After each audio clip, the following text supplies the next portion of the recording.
ये है BEd course code 8605 की असाइनमेंट नंबर 1, जो कि मैंने ऑटम 2022 के सेमेस्टर में बनाई थी। यहाँ पर हमने इस असाइनमेंट का एक शॉर्ट ओवरव्यू लेना है। Question number 1, explain the function of administration. यहाँ पर आपने सबसे पहले बताना है कि एडमिनिस्ट्रेशन किसे कहते हैं और फिर आपने बताना है फंक्शन ऑफ एडमिनिस्ट्रेशन।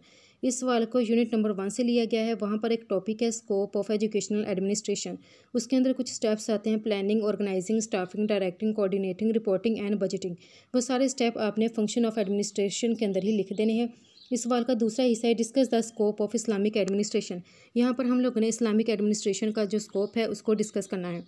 इसका स्कोप क्या है, इसके अंदर कुछ पॉइंट्स हैं जो कि इंपॉर्टेंट हैं, और वो पॉइंट कौन कौन से हैं। पहला पॉइंट है इस्लामिक एजुकेशन एंड साइंस। दूसरा पॉइंट है Islamic education management, philosophy of Islamic education, पेसेंट्रियन education, Islamic education curriculum, Islamic education innovation, madrasa education. सबसे पहले यहाँ पर आता है इस्लामिक एजुकेशन एंड साइंस, कि इस्लामिक एजुकेशन को इस्तेमाल करते हुए हम लोग अपनी लाइफ के अंदर जितनी भी प्रॉब्लम्स हैं उनको सॉल्व कर सकते हैं। जैसे कि हम लोग कुरान पाक को और सुन्नत को इस्तेमाल करते हुए मुख्तलिफ़ किस्म के मसाइल को हल कर सकते हैं। फिर आता है इस्लामिक एजुकेशन मैनेजमेंट, यानी कि मुख्तलिफ़ किस्म के इस्लामिक इंस्टीट्यूशन है, उसका जो गोल है उसको हम लोग कैसे हासिल कर सकते हैं, इस्लामिक एजुकेशन मैनेजमेंट के ज़रिए कर सकते हैं। तीसरा यहाँ पर स्कोप है फिलोसफी ऑफ इस्लामिक एजुकेशन, कि मुख्तलिफ़ किस्म के प्रॉब्लम्स एग्जिस्ट करते हैं, हम लोग कुरान पाक और सुन्नत को इस्तेमाल करते हुए उन मसाइल को हल कर सकते हैं। और अगर हमें कुरान पाक और सुन्नत से उसका हल नहीं मिला तो हम लोग मुख्तलिफ़ जो फ़िलोसफ़र्स हैं, इस्लामिक फ़िलोसफ़र्स, उनके साथ कॉन्टैक्ट कर सकते हैं एज अ सेकेंडरी सोर्स, और उनसे अपने मसले का हल पूछ सकते हैं। चौथा यहाँ पर स्कोप है पेसेंट्रियन एजुकेशन। पेसेंट्रियन एजुकेशन एक ऐसी एजुकेशन होती है जहाँ पर स्टूडेंट एक दूसरे के साथ इकट्ठे रहते हैं, उनके पास एक ही टीचर होता है और वहाँ पर बच्चे बहुत कुछ सीखते हैं। फिर आता है इस्लामिक एजुकेशन करिकुलम, के इस्लामिक एडमिनिस्ट्रेशन का फ़ायदा ये है कि जो भी इस्लामिक इंस्टीट्यूशन होते हैं उन्होंने जो अपने गोल्स बनाए होते हैं, जो अपना करिकुलम बनाया होता है, हम लोग उस करिकुलम को अचीव कर सकते हैं। 6 इसके अंदर पॉइंट है इस्लामिक एजुकेशन इनोवेशन, यानी कि मुख्तलिफ़ किस्म की प्रॉब्लम्स एग्जिस्ट करती हैं, उन प्रॉब्लम्स का हल हम लोग किस तरह से फाइंड आउट कर सकते हैं। इस्लामिक जैसे कि सोर्सेज हैं जिसके अंदर कुरान पाक है, सुन्नत है, इसके अलावा हम लोग मुस्लिम फ़िलोसफ़र्स हैं उनके साथ कॉन्टैक्ट कर सकते हैं और अपने मसाइल को हल कर सकते हैं। फिर आता है मदरसा एजुकेशन। मदरसा के अंदर भी मुख्तलिफ़ किस्म की तालीमात दी जाती हैं, तो यहाँ पर इस्लामिक एजुकेशन दी जाती है और वहाँ पर बच्चे जो है बहुत कुछ सीख सकते हैं। इसके बाद है question number 2, what is management, discuss its importance. ये वाला सवाल पहले जो चैप्टर है उससे भी लिया गया है, इसके अलावा सेकंड चैप्टर से भी लिया गया है। यहाँ पर सबसे पहले आप लोगों ने मैनेजमेंट की डेफिनेशन लिखनी है, इसके बाद बतानी है इसकी इंपॉर्टेंस। तो मैनेजमेंट की इस क्वेश्चन को मज़ीद हम लोग एलेबोरेट करने के लिए इसके अंदर कुछ कंसेप्ट भी लिख सकते हैं मैनेजमेंट का, जैसे कि वहाँ पर बेसिक एलिमेंट्स थे मैनेजमेंट के, आप लोग वो यहाँ पर लिख सकते हैं और इस क्वेश्चन को मज़ीद एलेबोरेट कर सकते हैं। यानी कि इसके अंदर जो बेसिक एलिमेंट्स वगैरह आते हैं जैसे कि planning, organising, staffing, directing, coordinating, reporting, budgeting वगैरह, इसको एक्सप्लेन कर सकते हैं। इसके बाद आता है कि इसकी क्या इंपॉर्टेंस है मैनेजमेंट की। यहाँ पर हमने एजुकेशनल मैनेजमेंट की इंपॉर्टेंस को डिस्कस करना है। तो एजुकेशनल मैनेजमेंट की अगर हम लोग इंपॉर्टेंस देखें तो इसमें आता है for efficient planning and execution, कि हम लोग प्लानिंग वगैरह करते हैं और इसके ऊपर कैसे अमल दरामद करवा सकते हैं, वो होता है काम एजुकेशनल मैनेजमेंट का। टू प्रोजेक्ट और मेंटेन अ पॉजिटिव इमेज, के कोई भी अदारा है वो माशरे के अंदर अपना एक जो पॉजिटिव इमेज है उसको रिटेन करना चाहता है, उसको रिटेन करने के लिए क्या ज़रूरी है कि इसने जो भी गोल बनाया है उसको अचीव कर सके, तो ये काम होता है मैनेजमेंट का। टू मैक्सिमाइज रिसोर्स यूटिलाइजेशन, जैसे कि एजुकेशनल इंस्टीट्यूशन है वहाँ पर मटेरियल है, बिल्डिंग्स है, इक्विपमेंट वगैरह, इसके अलावा टीचर्स हैं, स्टूडेंट्स हैं, तो अगर हम लोग इन सारी चीज़ों का सही तरीके से इस्तेमाल कर सकते हैं तो फिर हम लोग जो है मैनेजमेंट को अचीव कर सकते हैं। इसके बाद फोर्थ इसके अंदर पॉइंट है बेटर कंट्रोल ओवर रिसोर्सेज, यानी कि जो मुख्तलिफ़ किस्म के यहाँ पर रिसोर्सेज हैं हमें उनको कंट्रोल करना भी ज़रूरी होता है ताकि हम लोग उन चीज़ों का सही से इस्तेमाल कर सकें और अपने मैनेजमेंट का जो पर्पस है या जो गोल है उसको अचीव कर सकें।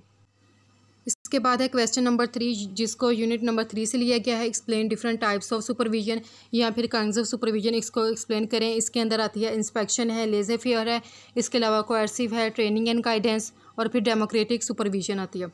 फिर हमने बताना है which type is better for our schools and why discuss, तो यहाँ पर हमने लिखना है कि कौन सी टाइप जो हमारे स्कूल्स के लिए बेटर है और उसकी क्या रीज़न है। इसमें पहली आती है कि जो डेमोक्रेटिक सुपरविजन है ये हमारे स्कूल के लिए बहुत ज़्यादा बेस्ट है और इसकी क्या रीज़न्स हैं, ये सारी काफ़ी ज़्यादा रीज़न्स हैं जो कि हम लोग स्टेट कर सकते हैं। डेमोक्रेटिक सुपरविजन की इंपॉर्टेंस किस तरह से है कि डेमोक्रेटिक सुपरविजन जो है इसको मॉडर्न एजुकेशनल सिस्टम के अंदर बहुत ज़्यादा अप्रिशिएट किया जाता है, इसको बहुत ज़्यादा अडॉप्ट किया जाता है, किस वजह से किया जाता है? क्योंकि डेमोक्रेटिक सुपरविजन ये बताती है कि अगर हम लोग टीचिंग मेथड को इम्प्रूव करना चाहते हैं या फिर हम लोग लर्निंग मेथड को इम्प्रूव करना चाहते हैं, तो इसके अंदर सारी जो जिम्मेदारी है वो सिर्फ एक टीचर की नहीं होती, बल्कि एक सुपरवाइज़र को चाहिए कि वो टीचर के साथ मिलकर काम करे। एक टीचर को जितने भी प्रॉब्लम्स फेस करने पा रहे हैं उस टीचर को जो है उसका सलूशन बताए। इसके अलावा टीचर को जिन रिसोर्सेज की ज़रूरत है टीचर को वो वाले रिसोर्सेज प्रोवाइड करे। जैसे कि टीचर को क्लास के अंदर अगर एनिमेशन बच्चों को दिखानी है, उसके लिए उसे मल्टीमीडिया की ज़रूरत पड़ेगी, उसे लैपटॉप की ज़रूरत पड़ेगी, तो सुपरवाइज़र को चाहिए कि वो सारे के सारे रिसोर्सेज टीचर को फ्राहम करे। इसलिए जो डेमोक्रेटिक सुपरविजन है इसको बहुत ज़्यादा अप्रिशिएट किया जाता है। इसके बाद क्वेश्चन नंबर 4 है, discuss the importance of early childhood education and its roles in lives of students. यहाँ पर हमने इंपॉर्टेंस देखनी है अर्ली चाइल्डहुड एजुकेशन की और इसका स्टूडेंट की लाइफ में क्या किरदार है। पहली जो इसकी इंपॉर्टेंस है, helping brain development in young children, कि जो छोटे बच्चे होते हैं वो अपने इन्वायरमेंट के अंदर हर एक चीज़ को ऑब्जर्व करते हैं, तो तकरीबन हर सेकंड के बाद जो है उन बच्चों के दिमाग के अंदर 1 मिलियन से भी ज़्यादा न्यूरल कनेक्शंस बनते हैं, क्योंकि बच्चे इर्द गिर्द के माहौल से बहुत ज़्यादा मुतासिर होते हैं। वो देखते हैं कि लोग उनके साथ कैसी इंटरेक्शन उनकी होती है। इस तरह जैसे ही बच्चे बड़े होते हैं तो वो लैंग्वेज की जो स्किल्स हैं वो भी इनके अंदर डेवलप करती जाती है, उनके अंदर हायर कोग्निटिव फंक्शन वो भी डेवलप करता है। बच्चे अपने इन्वायरमेंट से बहुत ज़्यादा इन्फ्लुएंस लेते हैं, इसीलिए बच्चे जो है स्कूल जाने से पहले अगर उनके साथ हमारा इंटरेक्शन बहुत अच्छे तरीके से होगा तो बच्चे इन्वायरमेंट के अंदर बहुत अच्छे तरीके से पार्टिसिपेट कर सकते हैं, स्कूल के अंदर बहुत अच्छे से पार्टिसिपेट कर सकते हैं। इसलिए रिसर्च यही बताती है कि वो बच्चे जो कि प्री स्कूल प्रोग्राम्स यानी कि घर के अंदर यानी कि स्कूल जाने से पहले जिन भी एक्टिविटीज़ के अंदर पार्टिसिपेट करते हैं तो फिर स्कूल के अंदर वो बहुत अच्छी परफॉर्मेंस शो करते हैं और वहाँ पर भी एक्टिवली पार्टिसिपेट करते हैं। अर्ली चाइल्डहुड एजुकेशन की जो सेकंड इंपॉर्टेंस है वो है मेकिंग फ्रेंड्स। जैसे कि छोटे बच्चे होते हैं उन्हें अपने जो हम उम्र बच्चे होते हैं उनके साथ खेलना बहुत अच्छा लगता है। इसके अलावा दूसरों की फीलिंग्स के बारे में भी सोचते हैं। इसके अलावा सीखते हैं कि उन्होंने दूसरों के साथ कैसे खेलना है और इन्हें किस तरह से अपना दोस्त बनाना है।